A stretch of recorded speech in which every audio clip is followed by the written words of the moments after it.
it's one of the most important topics around the world right now is climate change, climate action. Climate network is a necessity because we see a huge shift in society.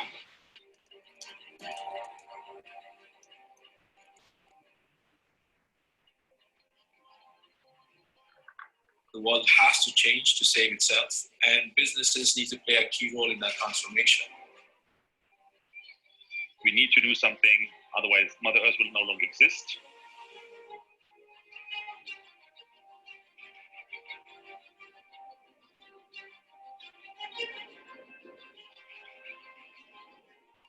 Coming together around a common goal to see business being a force for good, to playing a role in how we can protect our Earth and the impact that we can have.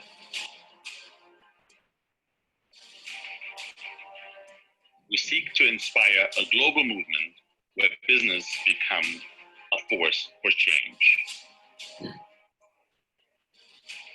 And the Planet Action Network is trying to highlight organizations that can actually match that transformation impact with profit.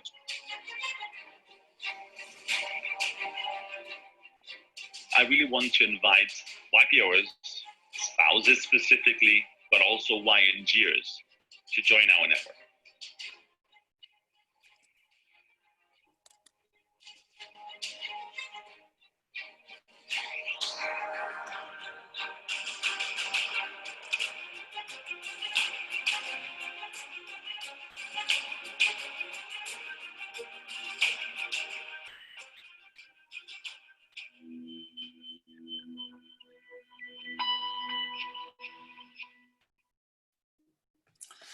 So, hello everybody.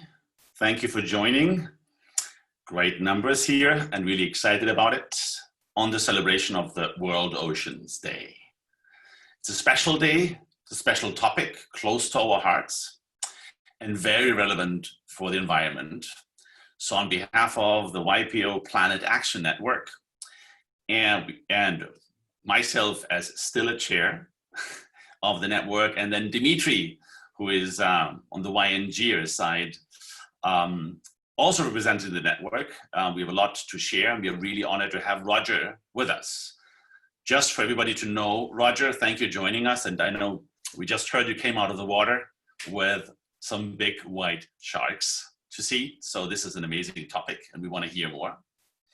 Roger is a wildlife cameraman specializing in underwater sequences for documentaries and features. Since 2007, he has worked on projects for example, the BBC, the National Geographic, Disney, Apple, and Netflix. And he's also won numerous awards for cinematography, including a BAFTA for his contribution for the Blue Planet 2. Roger is passionate about bringing emotive imagery into the home and connecting people with the underwater world. He believes that the greatest threat to the oceans lies within our understanding of what it is to be human and live a good life. So thank you, Roger. But before going over to you, Dimitri, over to you. Thank you very much, Florian, and so happy to be celebrating World Oceans Day with you all. So I'm South African born and raised, I don't know if you can tell from the accent, but I'm personally working in and dedicated to the conservation of all species across our globe. I represent YNG, as Florian mentioned, on the Planet Action Network, and that is where this realm of YPO Planet Impact becomes so fascinating.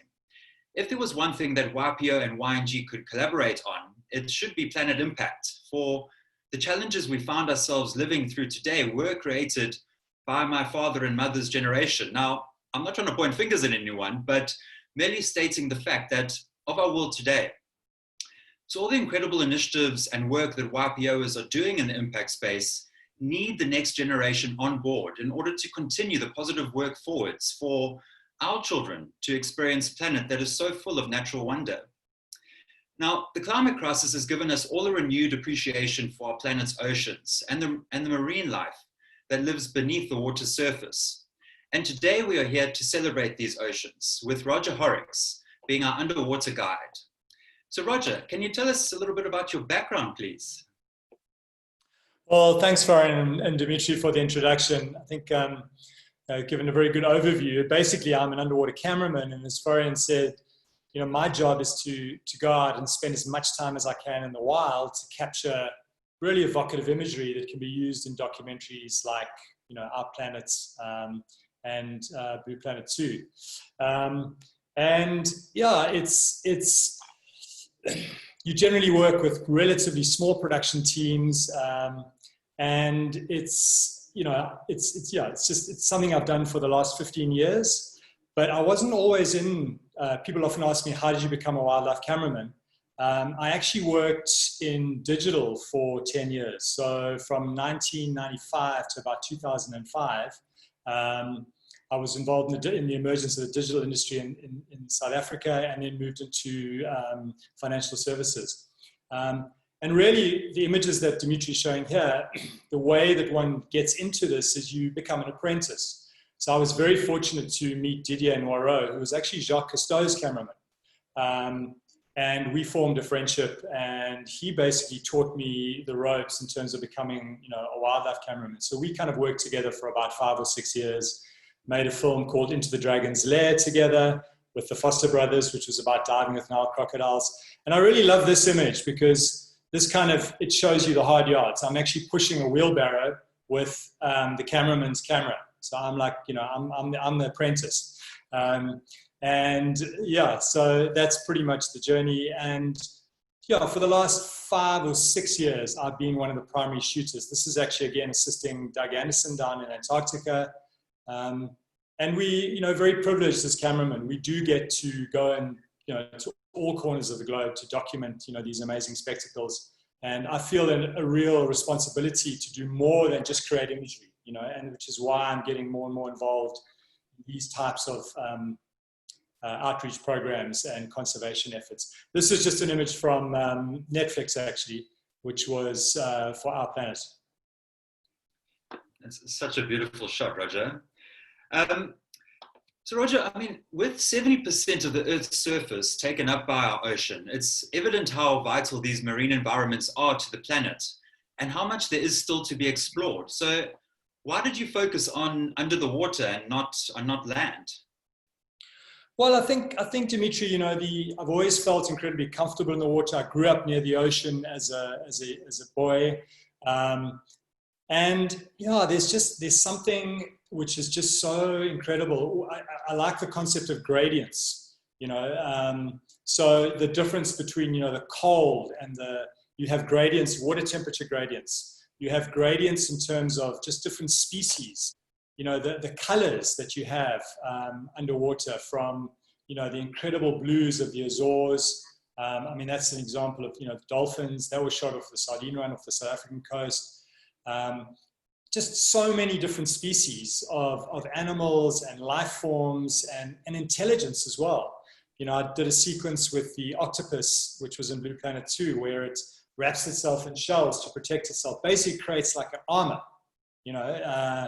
like an Iron Man almost, like a suit. And, it just absolutely fascinates me, the incredible range of experiences. And of course, you're floating, it's almost like being in zero gravity. You're in like this 3-dimensional space, and with a camera, you can move as well. So it's almost like flying. And I love that physicality. I love that whole action of being able to move around.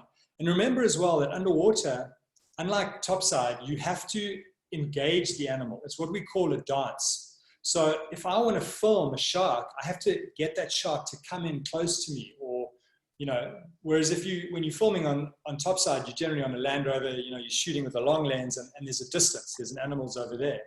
So yeah, I absolutely love that immersion in the water, in that watery space, and then this incredible kind of communication that you have to do with these animals. Dolphins, when I film dolphins, I ask them, can I come and film you? You respect the animals, and then they respect you. And just these gradients. So that's what I've absolutely love about the oceans. And Roger, I imagine that actually being quite tricky, because you're underwater with all this gear and you've got a variety of dangerous species around you. How do you manage your equipment in this environment in order to capture that shot of movement? It's amazing. Well, I think, Dimitri, I mean, that was the benefit. You know, I grew up near the ocean. I grew up free diving. So for me, the water is like a second home. And we do spend a lot of time with rebreathers and a lot of technical gear, which means that we can stay underwater a lot longer to get these kind of images. I mean, with a rebreather now, you can do, if you're not moving that much, you could do up to 5 hours underwater. And often that's what it takes to kind of get those 1 or 2 moments. I remember in the Azores, I was there for 25 days, 10 hours a day at sea, and I got all the footage in 7 minutes. Sure. Yeah. Spending 4 hours in there or 5 hours in the ocean to get the 7 minutes. 250 hours at sea to get 7 minutes of footage. Yeah, 25 days, 10 hours a day, 250 hours, 7 minutes of footage. So over the time, then the years now doing this, what are the changes you have witnessed underwater, and what does it tell us? You know, it's interesting because, I mean, obviously, ironically, I get sent to the last Edens. It's actually something that's quite difficult in a way to just see with your own 2 eyes, you know. And as I said, you know, we often sent to the places where there are a lot of still beautiful things to film. But, you know, I think it's for me, if you look at the science, you know, it's absolutely compelling. I mean, for me, there's no doubt that we are, you know, the oceans are warming, which is driving the ocean acidification. And, you know, certainly overfishing is a massive problem. The lack, you know, which has a massive impact on biodiversity.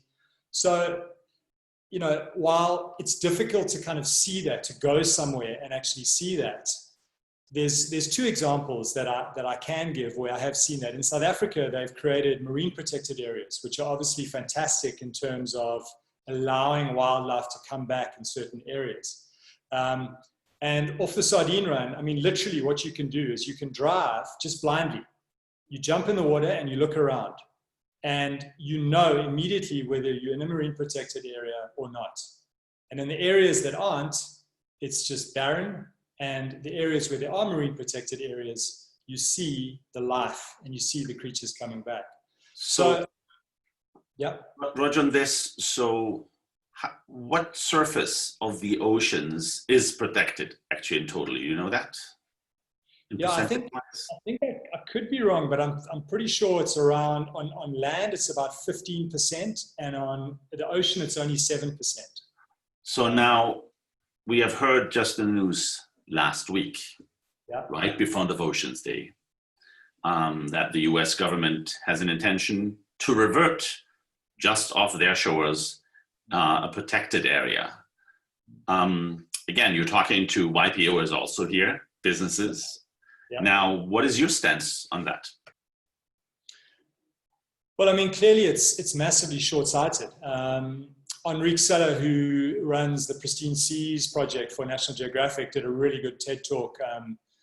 And I actually did a Pristine Seas project down to Tristan da Cunha for National Geographic. And what they do is they go down, they document, and then they try and get areas proclaimed as marine protected areas. And they've done a fantastic job in doing that. And he's actually pointed out that so many of these fisheries are so heavily subsidized that they're actually they're not profitable.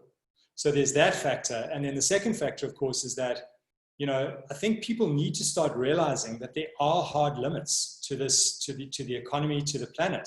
You know, we've been operating with this assumption because of things that have happened in the past with technology and our ability to just kind of keep growing and growing and growing. But I honestly believe we're reaching the systemic limits of the planet. And it's absolutely critical that we start to take cognizance of that. And, you know, this kind of move where you start to, you know, open up areas that have been protected, for me, is massively, massively short-sighted. So on your own experience a little bit, do you have something to share, things that happened, you've seen, what triggered that in you?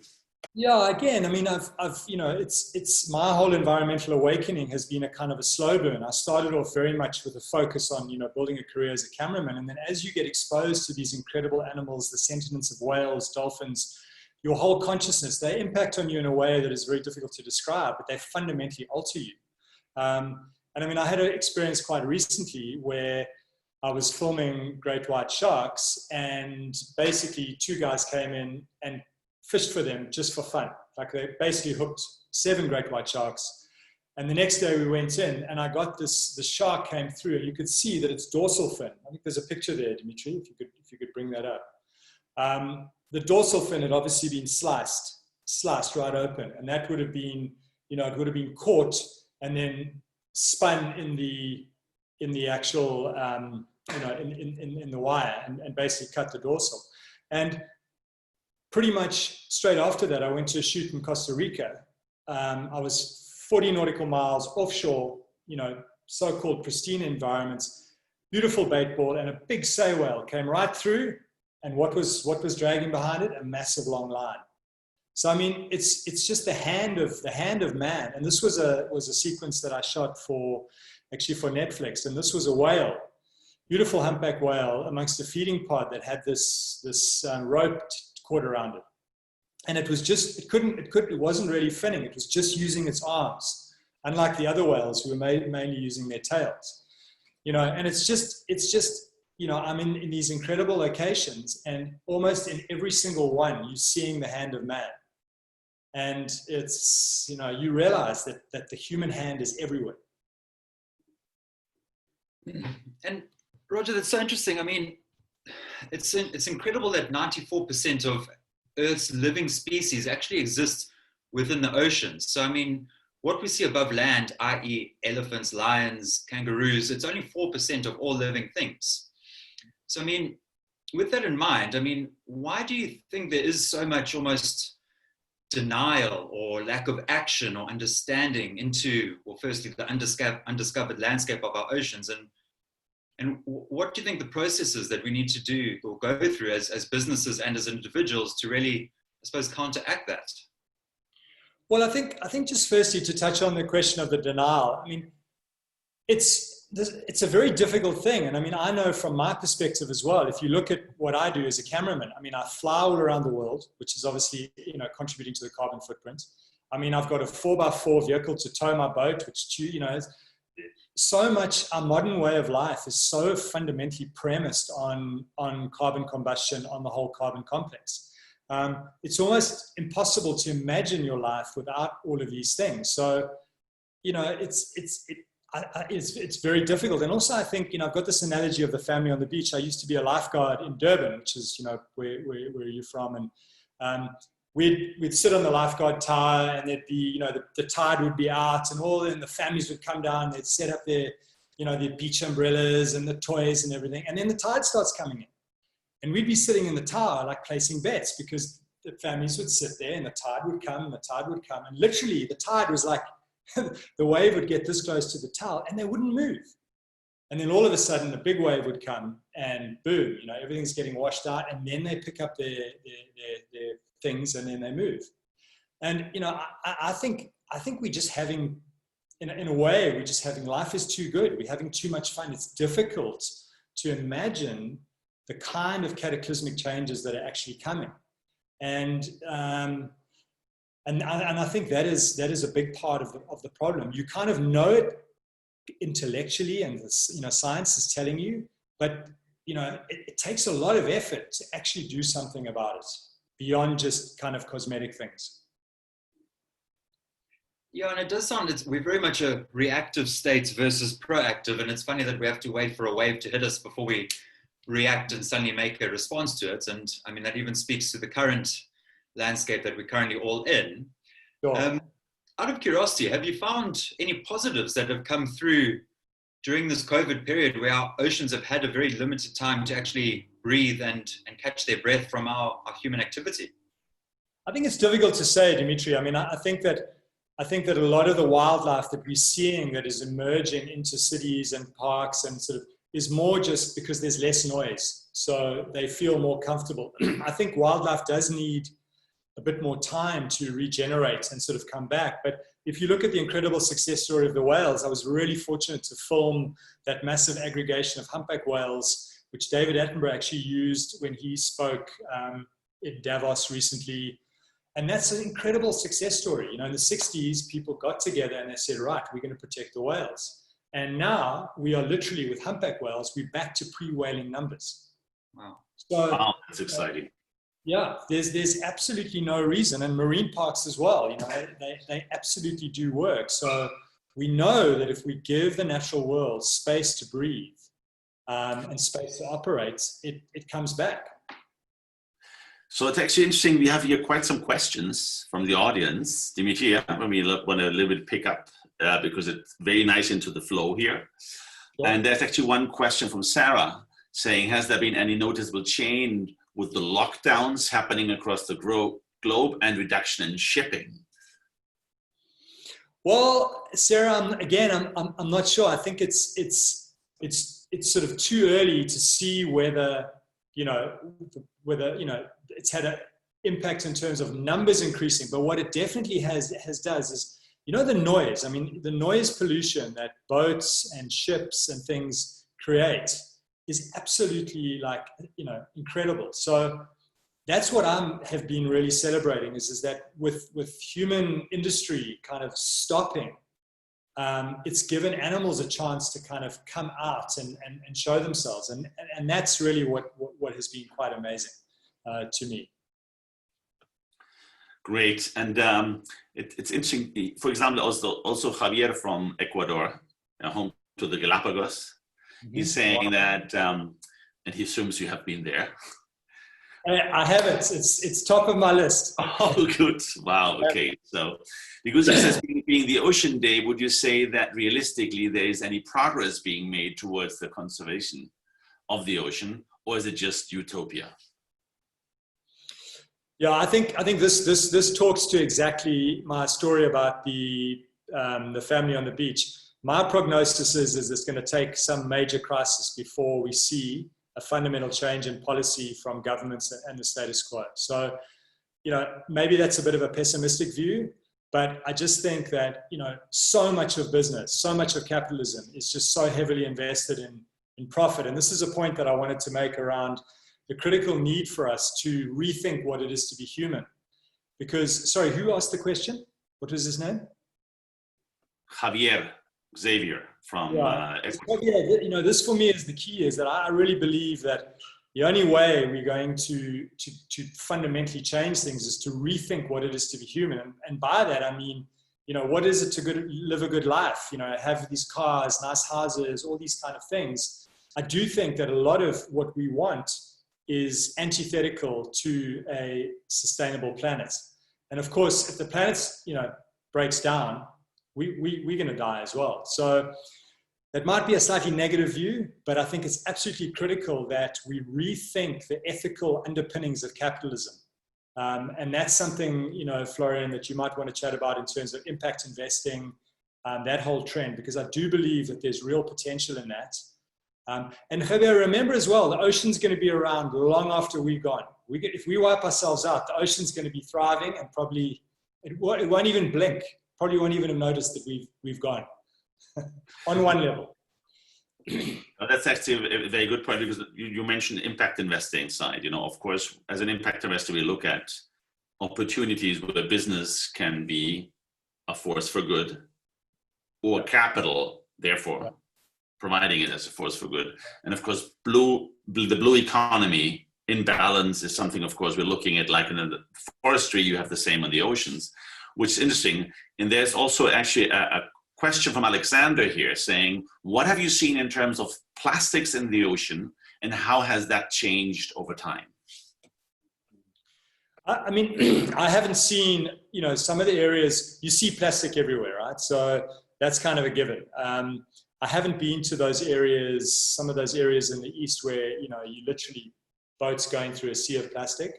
But I know from reading the papers and seeing the scientific evidence that, and the microplastics, that's the insidious stuff as well, because obviously it all breaks down, and then the small plankton eat that, and then it moves up the food chain, and that creates massive issues. So we addressed that in Blue Planet 2. I thought they did a really good job around that. But again, as I say, it's quite difficult to, you can't just zoom out and kind of see all the plastic, but without doubt, it's a fundamental problem. And I'd just like to add a little extra flavor there, not to be on a somber note, but I believe it's 8 million metric tons. That's how much plastic we actually dump into the oceans every year. And just to give you perspective, that's about 17.6 billion pounds, or the equivalent of nearly 57,000 blue whales every single year. So by 2050, scientists have actually forecasted that the ocean plastic will outweigh all of the ocean's fish, which is frightening.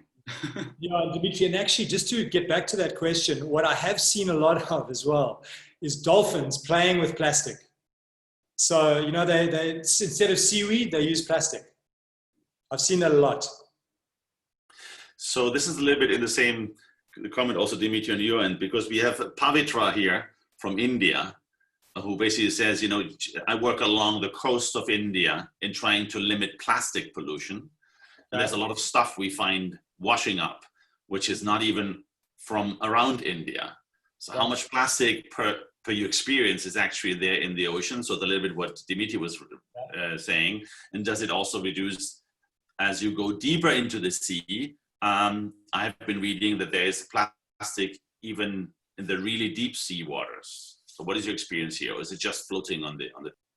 No, that's exactly it. And I mean, that's the whole concept of the microplastics, is that it breaks, you know, it breaks up, and it can actually descend and, you know, but I would imagine that the bulk of it is on the surface of the ocean, you know, and it's, I mean, it's extended right throughout. I mean, the ocean is a massive, you know, gyre of currents and you know, counter currents and things like that. So, yeah, I mean, it's all going, all that plastic is somewhere in the ocean. It's not coming out. It gets washed up on the beach, or it's in the ocean. So, I mean, you can see how much plastic we have in our lives. Again, it's something I struggle with, because all my containers and all the things I use, you know, can you imagine not having plastic? It's quite a difficult thing to imagine, but it's a fundamental problem. And in these are areas where we have to kind of drive innovation and thinking around alternatives to the whole, you know, carbon combustion complex. That's actually an interesting comment, because we have within YPO and YNG, as part of the Planet Action Network, a little bit of marketing here, together with the Plastics Industry Network, the Plastic Network, we created a group focusing on circularity, a circular economy, and also how to use technology to do that, to really foster that and drive that. There's really around that same part. And let me also cite here a question from Eddie Diaz. He says, so I recently read a book about environmental conservation where the author, Murray Gell-Mann, quantum physicist and Nobel Prize winner, argues that ecological sustainability must not only aim for environmental conservation, but also sustain our human livelihood, for example, our culture. It's evident from Roger's 7% ocean protection statistic that we are far skewed towards human business activity. And I'm curious, what are some actionable ideas for a sustainable paradigm that not only helps the environment, but also retains our society and livelihood? As a society, can we overcome this trade-off, or are we relegated to nourish one at the expense of the other? Okay, I mean, that's a great question, in the sense that, you know, it goes back to my point around rethinking what it is to be human. I don't think we, in our current form of capitalism, that we are sustainable at all. I think I mentioned, well, I might not have mentioned this yet, but Adam Smith he was the sort of first economist, made this really interesting insight around the fact that capitalism, in its kind of nascent form, in its original sort of form, was underpinned by a Protestant work ethic, you know, a sense of right and wrong around parsimony, respect for your neighbors, hard work. And I think, you know, what's happened is that in the 21st century, capitalism has kind of lost that bedrock. It's lost its ethical bedrock. And now it's just become profit for profit's sake. You know, I was very much involved in the corporate world and really enjoyed aspects of it, the competitiveness and a lot of those things, but it was just that never-ending business planning cycle and profit, and it just never ends. You know, you do the 1 year and then you're into the next year, and it's like, right, how much more profit? So, you know, I've kind of witnessed that firsthand, and I think that, and this is my sense, is that it's going to probably take quite a radical ecological. I mean, COVID-19 is so interesting because this is also stimulating thinking. You know, when you get into this kind of crisis situation, it's really when you start to have to rethink a lot of your assumptions around everything. And I mentioned this, I talk about the human HOS, in other words, the human operating system. Like we have to fundamentally, to get back to your, sorry, the questions, the man asked the question's name. The question came from Eddie. Eddie, I mean, I think this is exactly it. Is that we you know, we can't have both. We're going to have to, and for us to be sustainable, we have to rethink a lot of things. I mean, big families, children, you know, so many of these things that we hold so dear are not. We're reaching the limits of the planet. So I think there's some very, very intriguing, deep kind of soul searching that we need to do about what it means to live a good life. And yeah, to answer your question, I'm not convinced that the way we're going at the moment, despite a lot of the kind of efforts and bits and pieces, it's not enough. So, and by the way, this is a great interaction here. Also, we have here some questions from our youngsters. For example, Edouard Jelken, who is 8 years old, he says, what is pivot point? What is the most beautiful moment in your underwater life? Ah, okay. Sure. It's funny. It's a bit like asking, like, what is your favorite meal in a way? It's like, because, you know, you have many that you sort of really enjoy in different contexts. But yeah, I think the experience of diving with those humpback whales, and you know, they're teenagers, so these are young. They're not mature. They're heading back down to Antarctica, and in between feeding, they become incredibly inquisitive. And I literally had 7 or 8. I mean, there must have been 50 in the area, but 7 or 8 of them coming around, their big eye, like coming up like this and looking at us. One actually touched my assistant, and it was so overwhelming. I actually had to get out because you had these, like, we were like these little toy figures, and you had these big, like, you know, I almost felt like a little toy figure being played with by like a child, you know, like but that was one of the most exceptional. When I got home, I couldn't speak. It was such a profound experience. I just sat and I couldn't process all the experiences. So this goes in the same section now because it's saying big creatures. So here we have a question from Winston Hamill, also it's Mark's boy, who says, I would like to ask you, how do you protect yourself from dangerous creatures?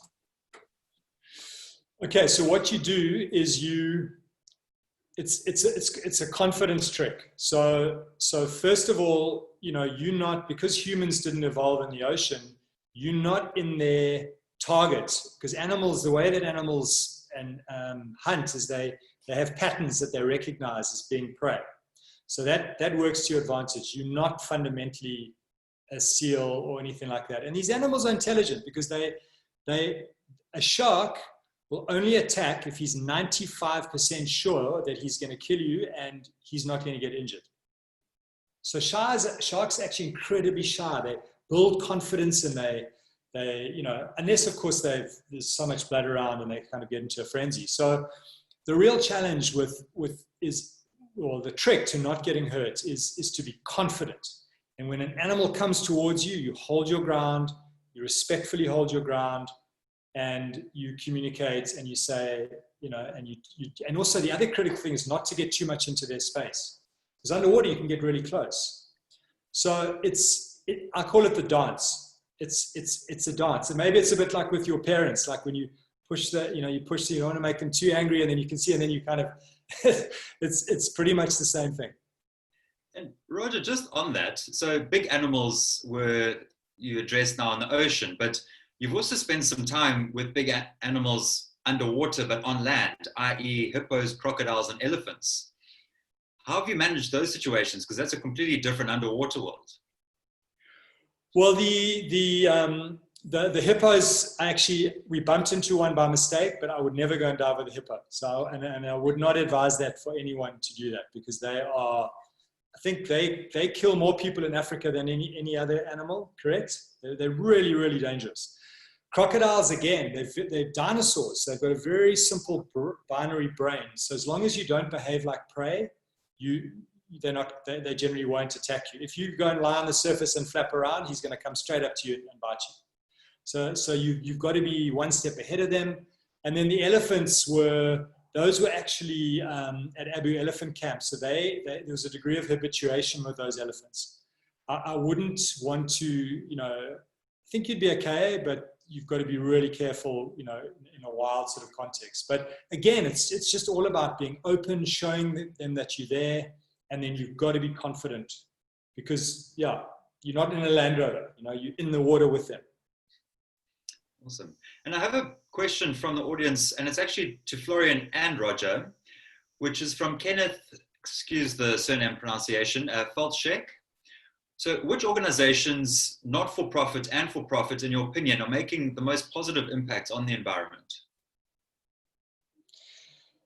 Sure, that's a good question. Florian, what are your thoughts? It is. Look, I mean, as impact investor, from an impact side, we say, if it's not profitable, if it's not sustainable. So we don't think that either you do good or you make business, but the norm has to be you do business while doing good. I mean, there are some exceptions and some things in the world where there is no business model behind, and government can come in, foundations can come in, and non-for-profit. But the base is, and again, it's Roger, what you said, the way we do business today is not sustainable. Therefore, we have to rethink where sustainability, where nature protection, where a lot of things we look at, climate change, the ocean itself, and you see that also with there's just last year at the coast in Mexico, for example, there were an area where you had the giant turtles. 500 of them. Yeah, they were also killed because of a bacteria in there, because of the warm water and these things. It's just things. So again, I believe blue economy, I believe green economy can make a difference. So therefore, it should be for profit, and it doesn't preclude making money means doing things good. Yeah, and just to step in there, to get back to the point earlier, we have a right to be on this planet. We have a right to conduct ourselves and to so I think that's important as well to factor in, because it's not just about, saving the ocean to the detriment of humans, but there's no doubt that our behavior has been massively destructive. And and also in terms of, I've got involved in and I think this is what I'm encouraging you all to do as well, is it's one wants to find the one company that's doing the best thing and get involved, but there's also a grassroots thing in terms of trying to find local areas and learn about this whole movement. I've got involved in a sea change project in Cape Town, which is trying to get False Bay declared a UNESCO World Heritage Site. And it's been a really good learning curve for me, because you're on the ground, you're dealing with the realities of multiple perspectives, different people, fishermen that are going to be affected by all of it. So I'd really encourage you all to also try and just look locally at organizations that are trying to do good. In that sense, maybe also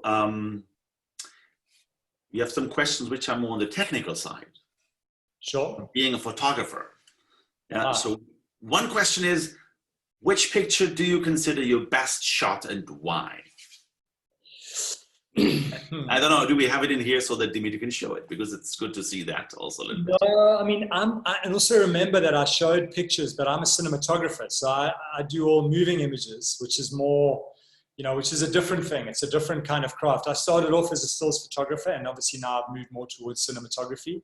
But yeah, it's hard to say, but some of the recent work that I did, you might have seen Our Planet on Netflix. And in fact, I've just heard that we were nominated for another BAFTA, which I'm very delighted about. So for best cinematography for the Coastal Seas program. And I was in Mosul working with those anchovies and the small modular rays coming through, and then in Costa Rica as well. And they're very difficult to get, a lot of time, and the way they cut that together, I'm extremely proud of. So I would say that, yeah, those are some of my best, personally, some of my best shots. So the question is also, so do you edit your picture, for example, for colors? No. So you work with a highly specialized team. I'm basically like a gun for hire. So I get sent, I capture, that's a good image. So I capture the imagery, and then I basically, it all goes through to a production house in Bristol, and you've got like full-time editors, music people, who are responsible for actually putting the production together. So I'm just a cameraman. When I was doing my MBA, I realized that the corporate world was, an MBA teaches you how to manage complexity, and I decided I want to make my life simple. And I've done that. I get maybe 2 or 3 significant emails a year for work, and that's it, which is for me a big achievement.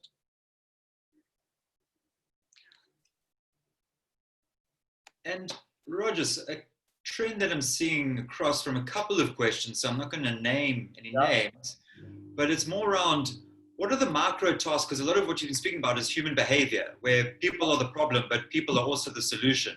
So what are small little tasks that us as everyday individuals can do to just provide that little change in our own lives? Well, I think this, well, you know, and this is the really hard stuff, and it's a very tough question, but it's really about thinking. For example, you know, my kids, they love these, what do you call those little dolls that you buy that are, and then you I don't know if you unpack them, what are they called? Do you guys, does anyone in the audience know? They could get them in the chip packets or the crisp packets, and No, you actually buy them, and the guy that designed them was watching YouTube videos where people would unbox. No, not Russian nesting dolls. They're these little, it's a huge craze with young kids. And, you know, but what he did was he watched the YouTube videos, and, you know, watched people, like this whole unboxing phenomenon, which is like, you know, people just opening stuff. So he created these dolls with all these little handbags and accessories and all sorts of plastic. So you get it, and then you open it up, and basically it's like an unboxing exercise. And, you know, the kids are obsessed with them, but it's plastic, you know, it's just, and this is the challenge I'm facing is like your kids just, you know, they want these things, they watch videos, they watch YouTube, they watch, you know, a lot of it American sitcoms, and these kids have just all these things. Said here, Polly Pockets? No, it's not, No. man. What are they called? Okay. Anyway, it'll come to me. But you know, it's how do you tell your kids they can't have those things? How do you tell them? I mean, all the toys, Lego, even plastic. How do you, you know? And so that's why that question. I'll be honest. I mean, my gut feeling on an intellectual level, I know that's the work we need to do, and that's why I said it's so difficult. LOL. There we go. Jennifer, good job. LOLs. Sorry, I'm getting quite dark here. That's it. So yeah, it's, and maybe I need to do a bit more work in terms of unpacking what those micro steps are, but it really is about, we consume so much, you know. I don't know how much garbage you guys put out every week, but it just staggers me, you know, everything you go to Woolworths, Dimitri, in South Africa, and the plastic, like everything. It's so difficult it takes so much energy to move beyond that, but that's essentially what we have to put our minds together to try and solve. So Roger, in the sense here, there's actually an interesting question from Max. He says, which coastal islands, countries, would you characterize as having the most sound or forward-looking policies that positively protect sea life and water quality of our oceans? Sure. I mean, it's a really good, I'd have to hazard a guess that it might be some of the Norwegian, Scandinavian countries. But then again, you've got this whole salmon farming, which is fundamentally, I know that they're innovating and doing some incredible stuff there around trying to create farms that are, because, you know, a big issue there is, of course, the waste, which makes the farms toxic. So they're putting a lot of energy into creating farms that actually have proper running water and they reutilize. My instinct is probably, if I had to put money on it, I would probably imagine that it's probably some of the Scandinavian countries. They seem to be pretty progressive in that regard, but I can't answer that question, with huge confidence. So again, and here's some questions about, we talked about behavioral change, and what people can do. So the one question is from David Cushman, for example, is saying, what is the one thing that a regular person can do in terms of changing their own behavior to make a difference? And that's from Davin, Ryan, and Libby from London. Okay. Well, I think, certainly from my side, and Dimitri and, Florian, please jump in, but, plastics it's when I say it's low-hanging fruit, it's something very tangible that we can actually do, and it does fundamentally make a difference. If you can start doing that in your life, stop reducing the amount of plastics you're using, or do all that recycling, that definitely will definitely have an impact on the ocean. Obviously, there's a whole thing around sustainable fish. So knowing which fish are endangered, and there's a lot of really good apps that you can get which help you to make those kind of decisions. And yeah, I think it's, and the other things is trying to, if you look at the two biggest threats to the ocean, it's acidification, which is obviously linked to climate change and the oceans and the planet getting warmer. So what can you do to reduce your addiction to carbon-based products? And the other big threat to the ocean, obviously, is the fishing, which I've kind of mentioned. So those are the two fundamental things that you need to think about, and then try and see what you can do. And don't, I don't think you should think that those changes are going to make a massive difference. But if you can start doing them, and you can get some of your friends to start doing them, then that all does work towards making a difference. Actually, Shilpa is asking here, please tell the name of the app. You were referring to an app. Can you tell the name? Well, I know the one in South Africa. There's one that I've got. I can't recall exactly which one it is, but I can definitely find out. I know there are, because I've got a lot of friends in Bristol and places in the UK, and there definitely are apps there. I can definitely, Dimitri, if I find out, can I send that to you, and you can perhaps disseminate that to? Yeah. Okay. Thanks. And there we go. Seafood Watch. That's the one. Seafood Watch. Yeah. Seafood Watch.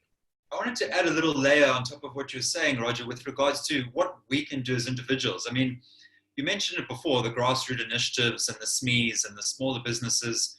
So often, I think in our everyday lives, we go to these grocers and you want to pick up the broccoli, but it's covered in plastic, and you have a mild panic attack internally. But then it's like pivoting and supporting the small business owners, getting a bamboo toothbrush, making sure recyclable things are happening, and finding the smaller niche organizations that are actually transparent and ethical with the way about how they produce the products that they do.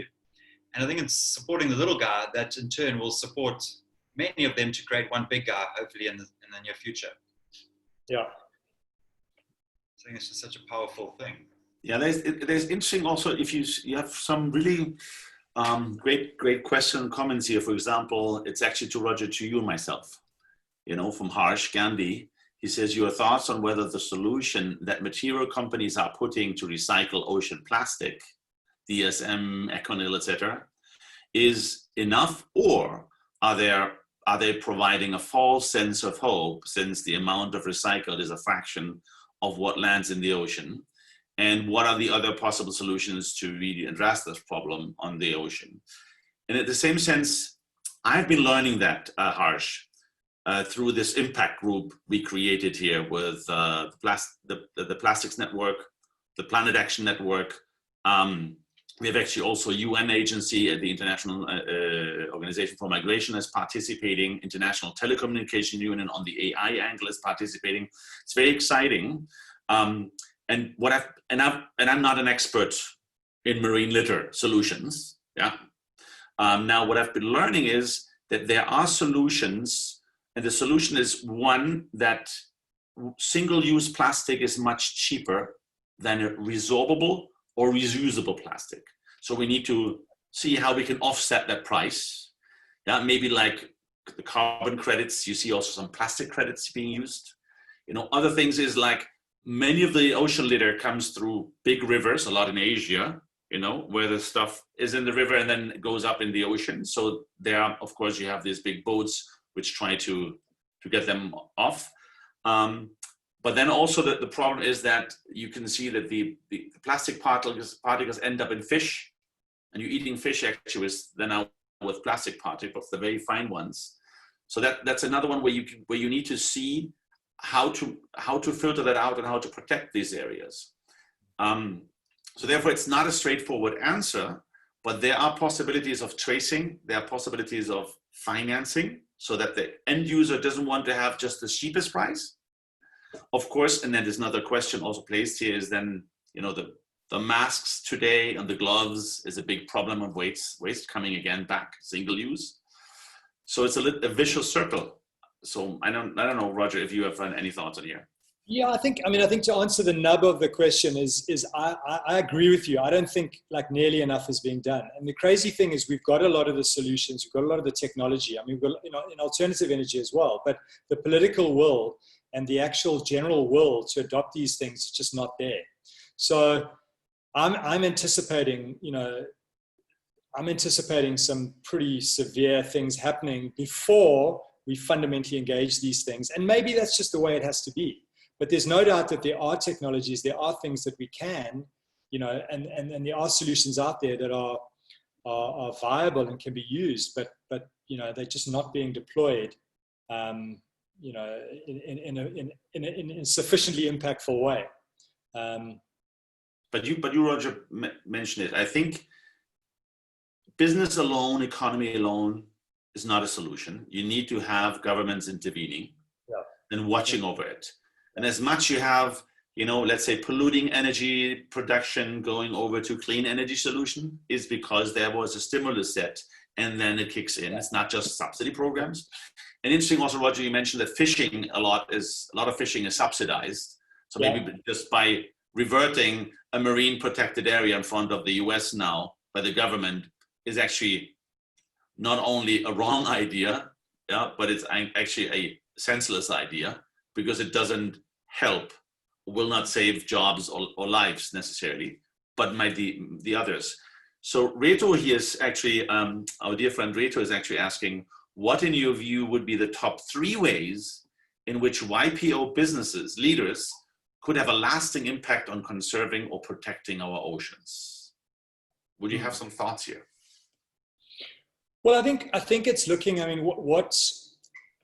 think one of the hardest things for all businesses is to manage, the profit, the drive for profit with doing what is right, with doing something that you fundamentally feel is right. And I think that, certainly as you guys are very influential, you're running big companies and, incredible networks as well. And I think it's leadership. I think it's the ability to orientate yourself in the current world in the context of this environmental crisis that's coming, because we've been distracted by it with this COVID-19. This COVID-19 thing is distracting us from what's coming, and really trying to ground your ethic and your business, and also externalities. The whole thing about externalities, you've got to factor in the natural world into your pricing, into the way you produce product, into the way that you think. So I think, that if there's one message that I can give across for me, that's it, is really come to grips with this whole concept of externalities,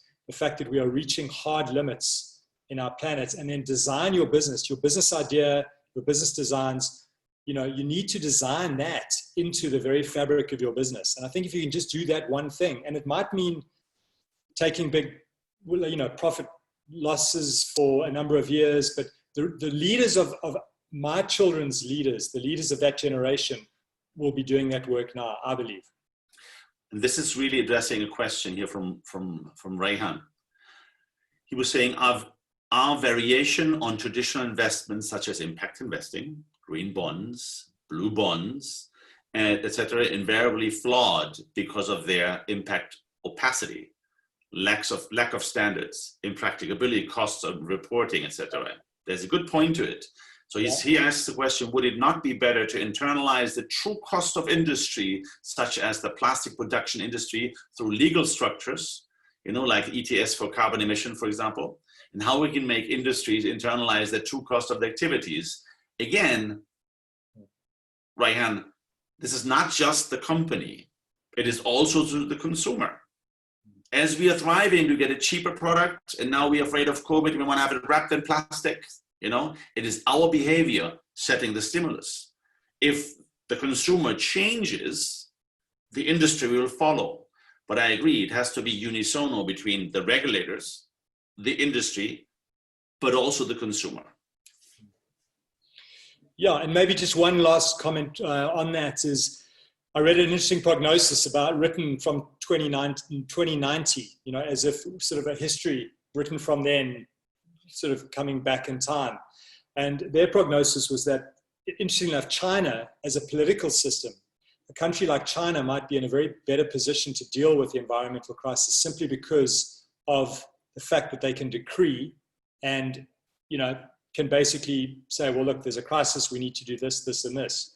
Whereas obviously the capitalist system, the more laissez-faire, the free market economy, that whole philosophy, because it's a philosophy, it's a religion in a way, is way more resistant to that kind of response. So yeah, it's really going to be interesting to see whether capitalism in that form has potentially reached its limit.